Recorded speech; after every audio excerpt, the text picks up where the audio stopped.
Hello guys, welcome back. आज हम important MCQs discuss करने वाले हैं। आज का जो पहला एमसीक्यू है, प्लीज़ राइट इट डाउन। एक इम्पोर्टेंट एमसीक्यूज है। पहले एमसीक्यू लिखो। क्वेश्चन ऐसा है, which of the following is a low spin complex. Which of the following is a low spin complex. आपको ऑप्शन दिए ऐसे गए हैं। Option A is FeCN taken 6 times. Option A दिया गया है FeCN टेकन 6 टाइम्स, और इस पे चार्ज जो दिया गया है आपको, that is -3। Charge is given as 3 minus.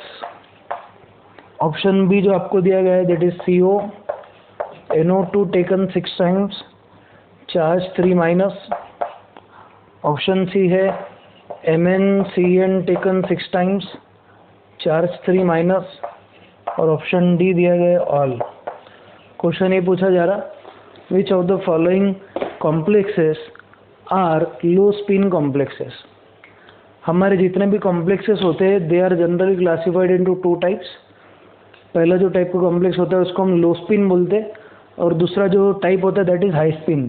There are 2 types of complexes. पहला होता है लो स्पिन कॉम्प्लेक्स और दूसरा high spin complex. There are 2 types of complexes, low spin and high spin complexes. अब दिए गए कंपाउंड में से अगर सपोज आपका जो लिगैंड है, if it is a weak field ligand, अगर आपका लिगैंड वीक फील्ड लिगैंड होता है, ठीक है, तो generally it is going to form low spin complex. और अगर सपोज आपका लिगैंड स्ट्रॉन्ग फील्ड होता है, if the ligand is strong field, then it is going to form high spin complexes.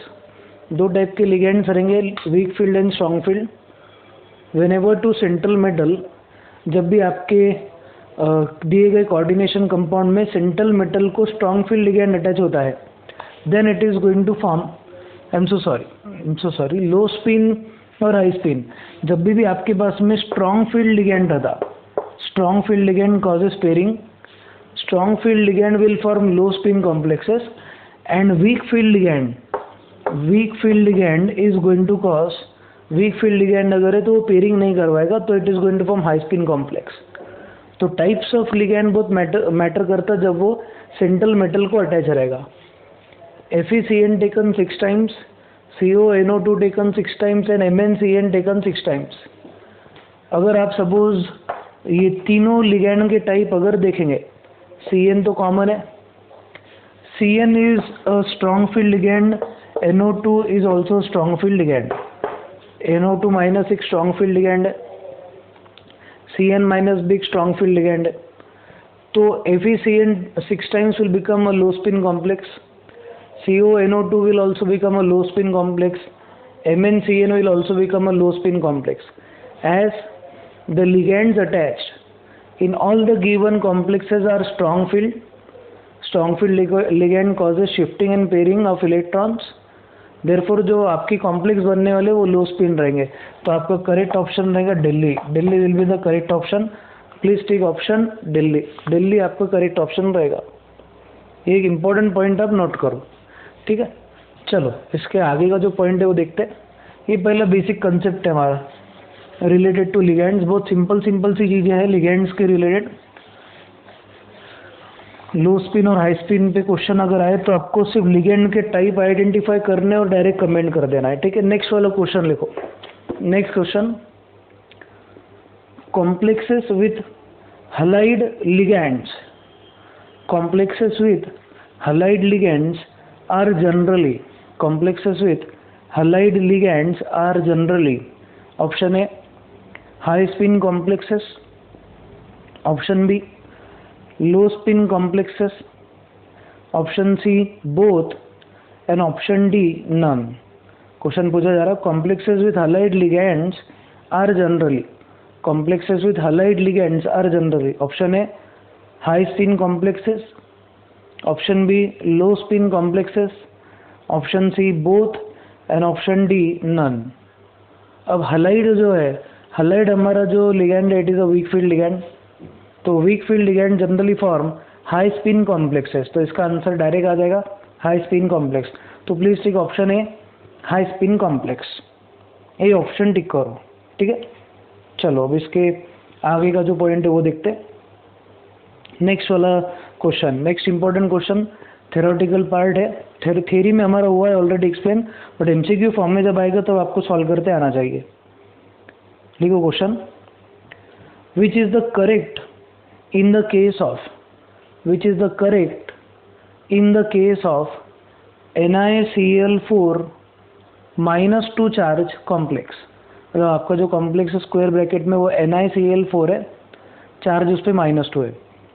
Which is the correct in the case of NiCl4 और total charge -2 complex. Option A sp3 hybridisation, option B paramagnetic and tetrahedral, option C 2 unpaired electrons, and option D all are correct. Which of the following is the correct case for NiCl taken 4 times? NiCl taken 4 times -2, ये जो हमारा complex है इसके लिए कुछ terms दिए गए, इनमें से कौन से टर्म करेक्ट है ये पूछा जा रहा। ना हाउ डू वी सॉल्व कैसे करेंगे? सबसे पहली चीज़ आप VBD के हिसाब से आप इसका सबसे पहले तो इलेक्ट्रॉनिक कॉन्फ़िगरेशन लिख लो। What is electronic configuration of nickel? Nickel belongs to 10 group of periodic table, configuration रहेगा 4s2 3d8। तो 4s2 में टोटल 2 इलेक्ट्रॉन s में, d में टोटल 8 इलेक्ट्रॉन रहेंगे, तो 1 2 3 4 5 6 7 और 8 इलेक्ट्रॉन, ठीक है। फिर उसके बाद में हम ऑक्सीडेशन नंबर निकालेंगे निकेल का, इसको अगर x कंसिडर करें तो इस पे चार्ज आएगा +2। Oxidation state of nickel in NiCl4 -2 will be +2, मतलब 2 इलेक्ट्रॉन चले जाएंगे, तो हमारा कॉन्फ़िगरेशन आ जाएगा 3d8 4s0। इसको लिखा इस तरीके से जाएगा, टोटल 1 2 3 4 5 6 7 और 8 इलेक्ट्रॉन निकेल के, और s ऑर्बिटल एम्प्टी रहेगा तो इसमें मैं 4s0 लिख दे रहा हूँ, 4s0। आगे का ऑर्बिटल जो अवेलेबल रहेगा दैट इज़ 4p, और उसमें भी 3 रहेंगे ऑर्बिटल, तो इसका कॉन्फ़िगरेशन वाइज हम लिखेंगे 4p0। अब सेकेंड पॉइंट जो हम देखते हैं इसमें, we consider the type of ligand that is coming. हमारा जो लिगैंड है वो है वीक फील्ड लिगैंड, क्लोरीन है। Chlorine is a halogen halide ion which is a weak field ligand, तो इसमें कोई पेयरिंग और शिफ्टिंग होगी नहीं। 4 लिगैंड के लिए आपका हाइब्रिडाइजेशन 4 ऑर्बिटल का होगा, एक s और 3p ऑर्बिटल्स का हाइब्रिडाइजेशन हो जाएगा, तो आपका हाइब्रिड ऑर्बिटल ऐसा दिखेगा, this will be hybrid orbital sp3 hybrid orbital आपका बन जाएगा। अब sp3 हाइब्रिड ऑर्बिटल बन गया तो ऑब्वियसली कितने टोटल 8 इलेक्ट्रॉन जो लिगैंड लेके आएगा वो अकोमोडेट हो जाएंगे, और आपका जो स्ट्रक्चर है निकेल का वो इस तरीके से दिखेगा, टेट्राहाइड्रल। और जो क्लोरीन है they will come and form bond with the hybrid orbitals of nickel in NiCl4 -2। तो आपके ऑप्शंस के पॉइंट ऑफ व्यू से अगर देखें तो sp3 हाइब्रिड ऑर्बिटल बन रहा निकेल का, सेंट्रल मेटल का। सेकेंड पॉइंट ये कि आपका जो कंपाउंड है NiCl4 का sp3 हाइब्रिडाइज रहने की वजह से उसका जो स्ट्रक्चर है दैट इज़ टेट्राहाइड्रल, स्ट्रक्चर इसका टेट्राहाइड्रल रहने वाला है। फिर उसके आगे का जो पॉइंट है वो ऐसा कि आपका निकेल का जो कॉन्फ़िगरेशन है उसके d ऑर्बिटल में 2 अनपेड इलेक्ट्रॉन प्रेजेंट है, इट हैज़ 2 अनपेड इलेक्ट्रॉन्स। तो आपके क्वेश्चन के पॉइंट ऑफ व्यू से अगर देखेंगे तो 3 ऑप्शन इसमें सही आ रहे, 2 अनपेड इलेक्ट्रॉन प्रेजेंट है, sp3 हाइब्रिड ऑर्बिटल है और टेट्राहाइड्रल स्ट्रक्चर है। तो इसका मतलब आपका ऑप्शन कौन सा सही रहेगा? All are correct. sp3 hybridisation, 2 unpaired electron, paramagnetic है कि यस, क्योंकि अनपेड इलेक्ट्रॉन है, अनपेड इलेक्ट्रॉन रहने के बाद में कोई भी एलिमेंट पैरामैग्नेटिक डेफिनेटली होता है, तो हम बोलेंगे कि it is 2 unpaired electron therefore it is paramagnetic. ठीक है, ये ऐसा वाला सिंपल सा कंसेप्ट है। तो आपका ऑप्शन रहेगा डी, ऑल ऑफ दिस। तो please take all of this. ठीक है, चलो जल्दी से ये वाला पॉइंट लिखो, फिर आगे के क्वेश्चन सॉल्व करने के हैं। ठीक है, एमसीक्यूज जो है पूरे NCERT based need based question है। नीड जेईई में ऐसे ही क्वेश्चन पूछे जाएंगे, आपको पूरा A to Z थ्योरी याद रहना चाहिए बस। ये तो एक्चुअल में बोर्ड में भी हुआ है, अगर याद रहा तो डायरेक्ट ही आप टिक कर सकेंगे। नेक्स्ट वाला क्वेश्चन लिखना है आपको, please write down next question. If the crystal field splitting energy for ऑक्टाइडल complex, question ऐसा है, if the crystal field splitting energy for ऑक्टाइडल complex is delta O, if the crystal field splitting energy for octahedral complex is delta O and for tetrahedral complex is delta T, the two are related as, बहुत important question है, star करना है। if the crystal field splitting energy for octahedral complex is delta O and for tetrahedral complex it is delta T, the two are related as, option A, delta T is equal to 4/9 times of delta O. Delta T is equal to 4/9 times of delta O. Option B, delta T is equal to 1/2 times delta O. Option C, delta O is half of delta T. And option D, delta O is equal to 4/9 times of delta T. ठीक है, अब important point ध्यान रखो, crystal field splitting energy जो रहती है CFSE, ये हमेशा ऑक्टाहेड्रल कॉम्प्लेक्स की ज़्यादा रहती है as compare to tetrahedral complex. The CFSE, that is crystal field splitting energy for octahedral complex is always more than tetrahedral complex. एक important point, delta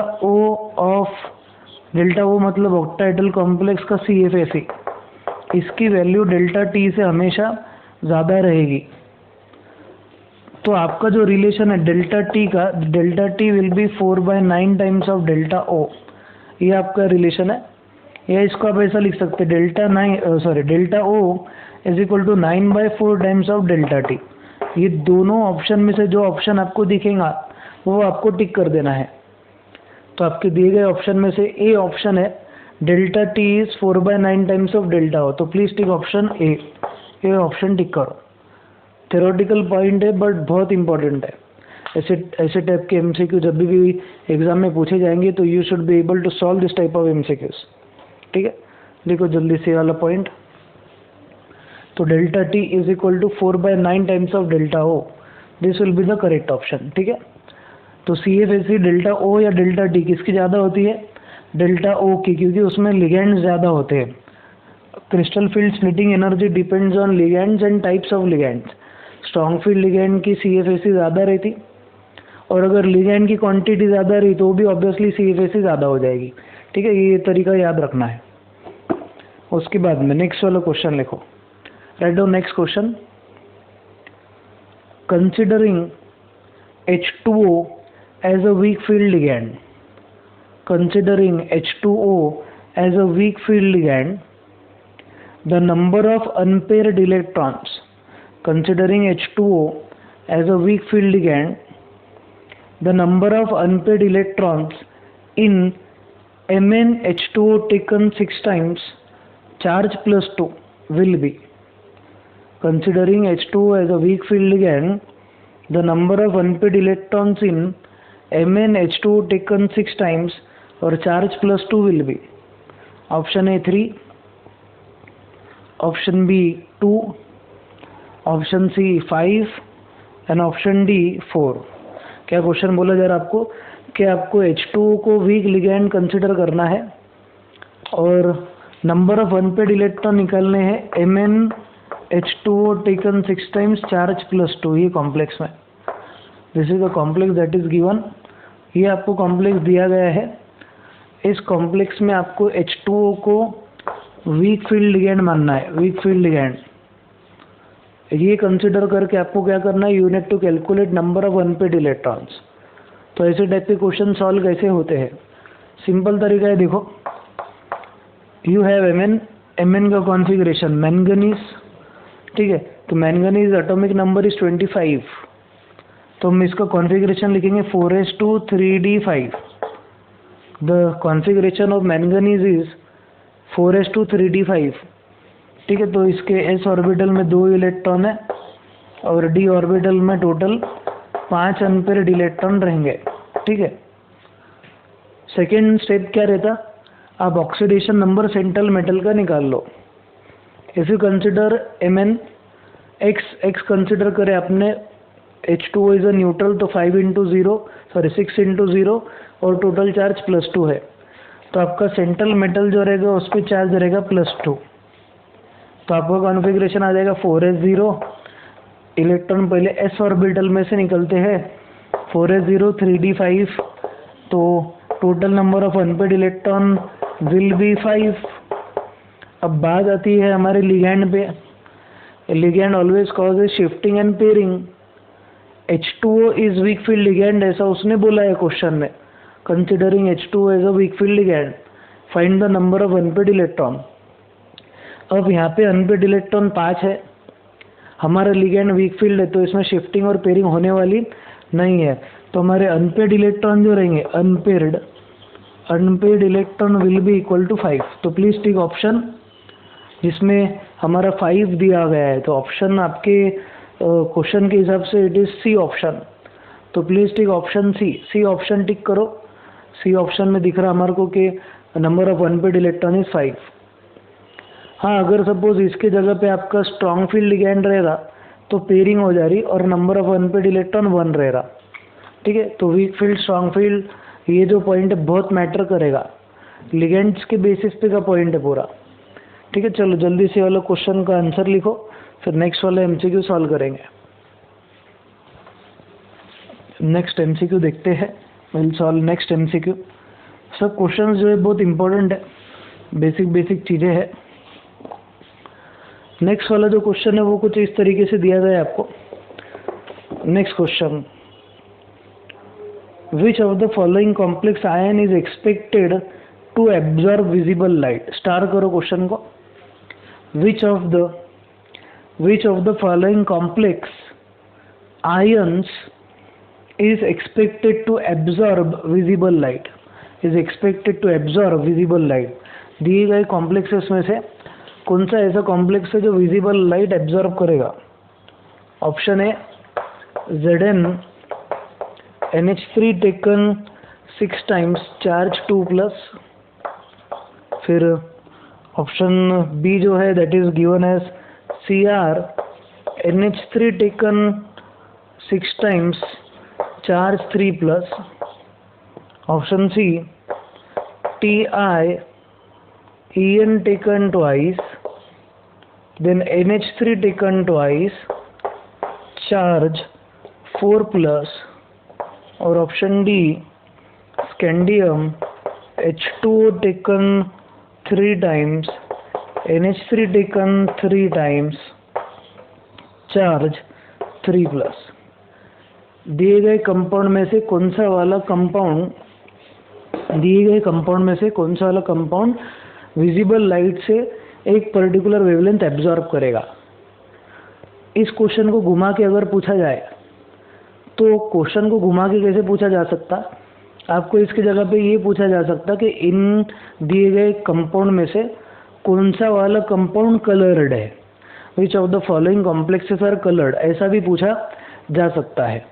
main important point जो है कि आपको ऐसे कंपाउंड्स दिए जाएंगे और आपको क्या पूछा जाएगा, which of the following compound is coloured, absorbing wavelength corresponds to colour in a coordination compound. ठीक है, तो हम क्या बोलेंगे, सिंपल सा पॉइंट ध्यान रखो, आपको जितने भी कॉम्प्लेक्सेस दिए गए ना उसकी कॉन्फ़िगरेशन निकालो। After calculating configuration of central metal आपको ये देखना है किसी में अनपेयर्ड इलेक्ट्रॉन है क्या। A compound which has unpaired electron, अगर कोई कंपाउंड है जिसमें अनपेयर्ड इलेक्ट्रॉन प्रेजेंट है तो आपका दिया गया कंपाउंड कलर्ड रहेगा। If a compound has unpaired electron present in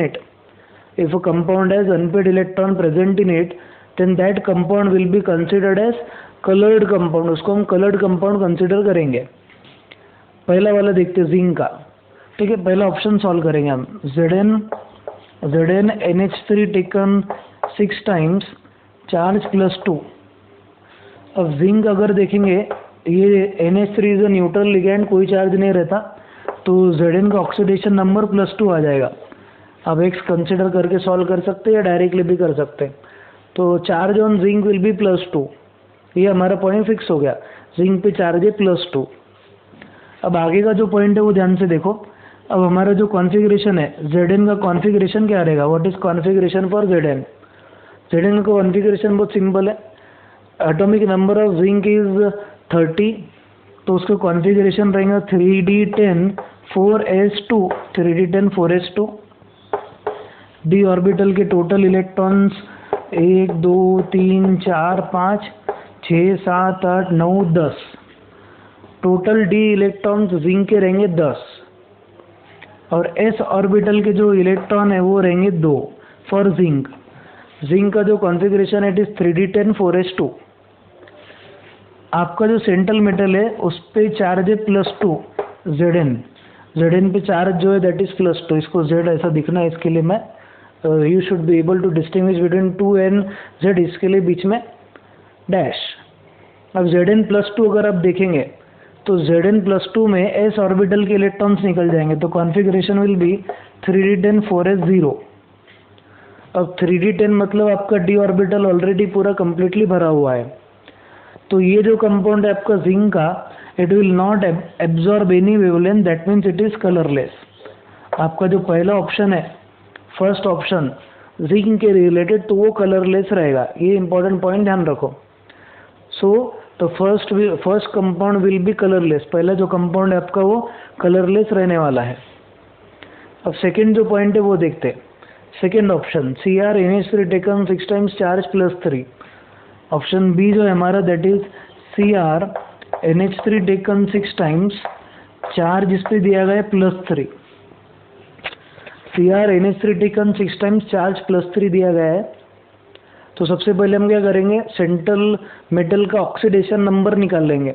we are going to determine oxidation number of central metal. तो ऑक्सीडेशन नंबर सेंट्रल मेटल का अगर निकाले तो ये x की वैल्यू हो जाएंगी +3। The oxidation state of central metal is +3। फिर उसके बाद हम क्या कंसिडर करेंगे, हम नेक्स्ट चीज़ जो कंसिडर करेंगे उसमें ऐसा कि सबसे पहले हम ये कर लेंगे, कॉन्फ़िगरेशन लिख देंगे क्रोमियम की। तो what is configuration of chromium, chromium का कॉन्फ़िगरेशन क्या रहेगा, Cr का क्रोमियम का कॉन्फ़िगरेशन जो रहेगा वो कुछ इस तरीके से रहेगा, it is 4s1 3d5 Cr। Chromium is exceptional configuration of 4s1 3d5। अब इसमें s में 1 इलेक्ट्रॉन है और d ऑर्बिटल में टोटल 5 इलेक्ट्रॉन रहेंगे। Configuration of chromium is exceptional because of stability factor, उसका कॉन्फ़िगरेशन 4s1 3d5 आता है। अब +3 चार्ज है, तो इसका मतलब 3 इलेक्ट्रॉन क्रोमियम के जाएंगे। क्रोमियम के अगर आपने 3 इलेक्ट्रॉन निकाले तो 1 इलेक्ट्रॉन निकलेगा s से, दैट इज 4s0, और 2 इलेक्ट्रॉन d से चले जाएंगे 3d3। तो आपका जो कॉन्फ़िगरेशन है वो 1 2 3 ऐसा आएगा। तो टोटल d ऑर्बिटल में कितने इलेक्ट्रॉन रहेंगे, 3। As there are unpaired electrons present in chromium, chromium के ऑर्बिटल में अनपेड इलेक्ट्रॉन प्रेजेंट है, इसलिए ये जो आपका कंपाउंड है क्रोमियम का, वो डेफिनेटली क्या करेगा, it is going to absorb a particular wavelength and show colour. तो आपका ऑप्शन बॉम्बे करेक्ट रहेगा। फिर भी हम क्या करेंगे, स्कैंडियम और टिटेनियम का निकाल के देखेंगे। टिटेनियम पे चार्ज है यहाँ पे +4। टिटेनियम का कॉन्फ़िगरेशन 4s2 3d2 होता है, 4 इलेक्ट्रॉन गए मतलब d ऑर्बिटल एम्प्टी हो गया, s ऑर्बिटल भी एम्प्टी हो गया, इसमें कोई अनपेड इलेक्ट्रॉन नहीं रहेंगे। Scandium atomic number 21, configuration is 4s2 3d1, 3 electron चले जा रहे हैं, +3 चार्ज है, तो इसका मतलब आपकी स्कैंडियम +3 की कॉन्फ़िगरेशन आ जाएगी, configuration will be 4s0 3d0, तो इसका मतलब कोई अनपेड इलेक्ट्रॉन d ऑर्बिटल में नहीं है, तो ये दोनों कंपाउंड वैसे भी कलरलेस हो जाएंगे। तो कंपाउंड्स में सिर्फ आपका क्रोमियम का ये जो कंपाउंड है, it is going to absorb a particular wavelength and will show a particular colour. तो ऑप्शन आपका बॉम्बे सही रहेगा। Please take option Bombay. ठीक है, वो तो मैं डायरेक्ट करके बता देता था, बट वो एक सिंपल सी सॉल्विंग आपको आनी चाहिए, मेथड मालूम रहना चाहिए, इसके लिए मैंने सॉल्व किया, नहीं तो ओरली भी क्वेश्चन हो जाते हैं। If you are sure about writing of electronic configuration, यानी आपको सब पूरा दिमाग में बैठा हुआ है कौन सा इलेक्ट्रॉनिक कॉन्फ़िगरेशन किसका है, तो आपको ये लिखने की भी ज़रूरत नहीं रहेगी। ठीक है, चलो नेक्स्ट वाला क्वेश्चन सॉल्व करते हैं। नेक्स्ट एमसीक्यू सॉल्व करेंगे अब हम। पहले इतना मिटा देता, फिर आगे का पॉइंट बताता हूँ।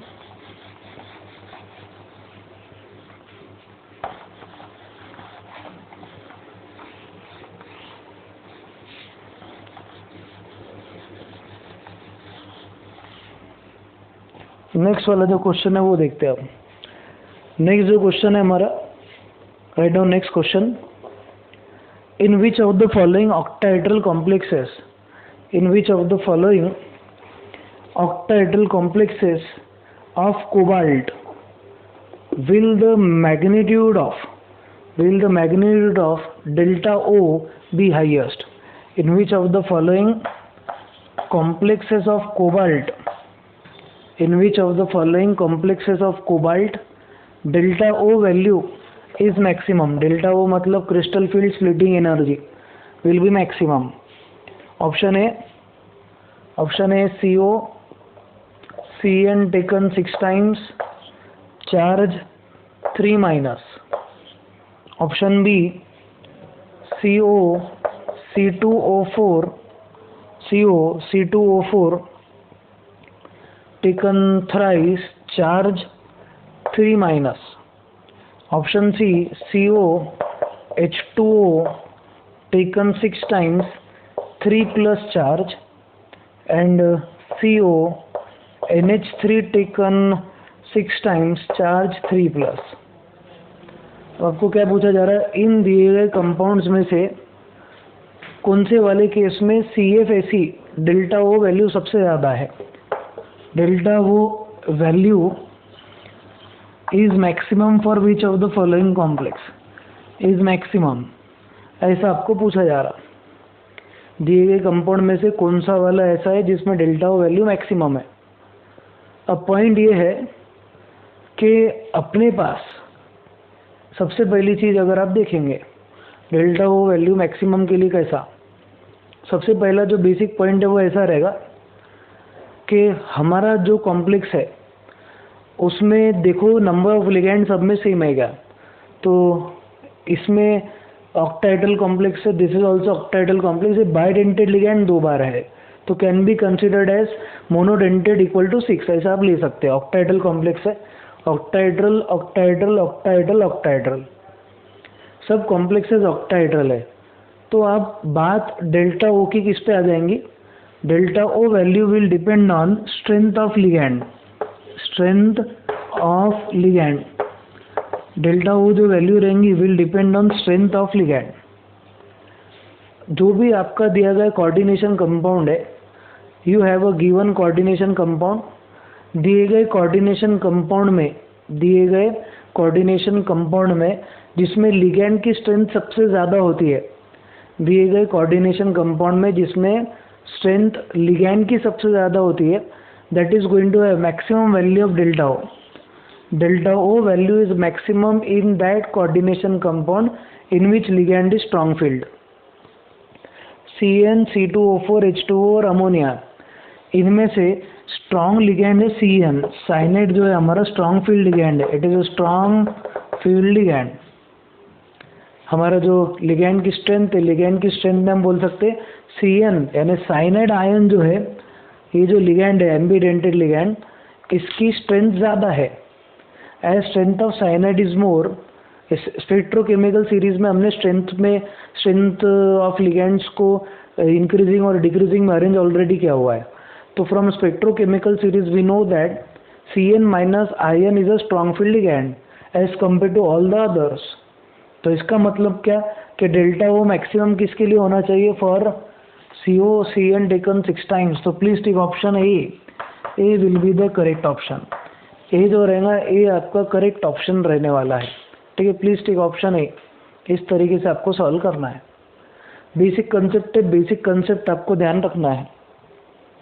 उसके आगे का पॉइंट नेक्स्ट वाला, ये होने के बाद नेक्स्ट वाला पॉइंट देखेंगे। नेक्स्ट जो इम्पोर्टेंट पॉइंट है हमारा वो कुछ इस तरीके से रहेगा। Let's try to solve one more MCQ. एक और एक एमसीक्यू सॉल्व करेंगे, फिर मैं एक होमवर्क दूंगा जो आपको खुद को करना है सॉल्व। ठीक है, चलो नेक्स्ट वाला जो क्वेश्चन है, please write down next important question. Next question लिखना है सबको। For the T2G EG system, for the T2G EG system, इसमें कॉन्फ़िगरेशन दिया गया है T2G6 EG2 system. For the T2G EG system, T2G में 6 इलेक्ट्रॉन है और EG में 2 इलेक्ट्रॉन ऐसा बोला जा रहा system. The value of magnetic moment is, the value of magnetic moment is, magnetic moment is, A option जो दिया गया है आपको, option A is 2.83 BM Bohr magnetron. फिर ऑप्शन बी जो आपको दिया गया है that is 1.73 BM Bohr magnetron. Option C जो आपको दिया गया है that is 3.87 BM, 3.87 Bohr magnetron. And option D जो आपको दिया गया है that is 4.92 bore magnetron. 4 option दिए गए हैं और कॉन्फ़िगरेशन दिया गया है T2G6 EG2 system. The value of magnetic moment is. अब how do we solve this type of question? तो सबसे पहले तो आप क्या करो, डी ऑर्बिटल लो। डी ऑर्बिटल को 2 इसमें स्प्लिट करना है आपको। 2 इसमें स्प्लिट जब आप करेंगे तो EG ऊपर T2G नीचे रहता है। EG is at higher energy level and T2G is at lower energy level। ठीक है, इसमें T2G भरा हुआ है, ऑब्वियसली इसके लिए T2G नीचे लिखा है मैंने। ऑक्टाहेड्रल कॉम्प्लेक्स है ये। पहला इलेक्ट्रॉन नीचे, दूसरा नीचे, तीसरा भी नीचे, चौथा इलेक्ट्रॉन नीचे, पांचवा नीचे, छठा भी नीचे। तो ये कॉन्फ़िगरेशन हो जाएगा T2G6। EG2 मतलब एक ऊपर दूसरा भी ऊपर, EG2 ये आपका डिस्ट्रीब्यूशन रहेगा। The distribution of electron for T2G6 EG2 will look like this. अब ये जो कॉन्फ़िगरेशन है या डिस्ट्रीब्यूशन है ये होता है for octahedral complex. Octahedral complex के लिए ये डिस्ट्रीब्यूशन रहता। In octahedral complex T2G is at the bottom and EG is at the top. ये पॉइंट ध्यान रखो, T2G नीचे और EG ऊपर होता है ऑक्टाहेड्रल कॉम्प्लेक्स में। अब हम क्या करेंगे, T2G नीचे, EG ऊपर है। अब इसमें हमारे को पूछा गया है what is magnetic moment. Magnetic moment कैसे निकाला जाता? सिंपल तरीका है मैग्नेटिक मोमेंट निकालने का। हमारा मैग्नेटिक मोमेंट का जो फॉर्मूला है, magnetic moment is represented by mu, is calculated by formula √n into bracket n+2। Mu को कैलकुलेट कैसा किया जाएगा? Mu is calculated by formula √n into bracket n+2। Mu is equal to √n into bracket n+2। ये point ध्यान रखो। Mu is calculated by formula √n into bracket n+2। अब mu का जो formula √n into bracket n+2 है तो n की value 2, unpaired electron 2 into bracket 2+2, तो 2 √2 इंटू 4, 2 इंटू 4 √8 की वैल्यू अगर देखेंगे आप तो it is 2√2, 2 into √2 that is 2 into 1.414 that is 2.83 BM। तो आपका मैग्नेटिक मोमेंट का जो वैल्यू रहेगा, value of magnetic moment will be near about 2.83 bore magnetron. तो आपके ऑप्शन में ए ऑप्शन है यहाँ पे 2.83। तो please take option A will be your correct option. ठीक है, इस तरीके से ऐसे टाइप के क्वेश्चंस को सॉल्व करना है। You should be able to solve questions on CFT। ये CFT पे के आपके MCQs है। ठीक है, चलो अब और एक क्वेश्चन देता हूँ मैं आपको। Try to solve this question. ये क्वेश्चन आप सॉल्व करो। स्टार करके रखना है क्वेश्चन को। For which transition metal ions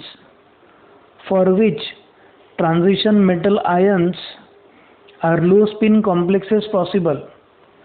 For which transition metal ions are low spin complexes possible? Option A RH plus 3 charge, rhodium RH plus 3 charge. Option B Mn plus 3 charge. Option C Ru plus 3 charge, Ru मतलब ruthenium plus 2 charge. Then option D, all are correct. For which transition metal ions are low spin complexes possible? RH plus 3 charge, Mn plus 3 charge, Ru plus 2 charge and option D, all are correct. ये आपको खुद को try करना है, ठीक है। Important से question है, try to solve this MCQs, और जितने भी एमसीक्यूज लिए हैं वो सब इम्पोर्टेंट है। सिर्फ एक बीट बाकी है हमारे चैप्टर का, वो हम देखेंगे और उसके बाद में फिर नया चैप्टर चालू करेंगे, ठीक है। चलो then, meet you in your next video lecture. तब तक के लिए स्टे होम, स्टे सेफ, जय हिंद।